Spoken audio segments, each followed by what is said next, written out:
નમસ્તે, વંદે માતરમ. હું છું હાસ્ય કલાકાર, ટીવી કલાકાર, આરજે અને રાઇટર હરપાલસિંહ ઝાલા, ગાંધીનગરથી. મિત્રો, આજે હું છું દ્વારકાધીશના આંગણે, બરસાના હોટલ અને મક્ખન ભોગ રેસ્ટોરન્ટના આંગણે. અન્નપૂર્ણે સદાપૂર્ણે શંકર પ્રાણ વલ્લભે જ્ઞાન વૈરાગ્ય સિદ્ધિ અર્થે ભિક્ષામ દેહિચ પાર્વતી. માતા પાર્વતી પાસે ભગવાન ભોળિયાનાથે આ જગત ઉપર પડેલા દુકાળને શાંત કરવા, લોકોની જઠરાંગને તૃપ્ત કરવા અન્ન અને વરસાદ રૂપી પાણી માંગ્યું.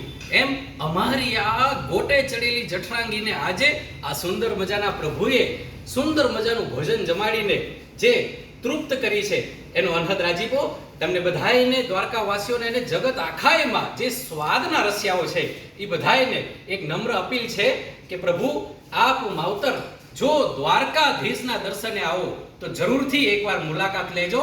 કામદાસ બાપુની આશ્રમની સામે દ્વારકાધીશ મંદિરનો મેઇન રોડ, અને આના જે ઓનર છે એ પ્રણવભાઈ પૂજારી, દિનેશભાઈ સથવારા અને હાર્દિકભાઈ પૂજારી.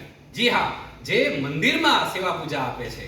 એકવાર અગેન નામ નોંધી લેજો, મક્ખન ભોગ રેસ્ટોરન્ટ અને બરસાના હોટલ.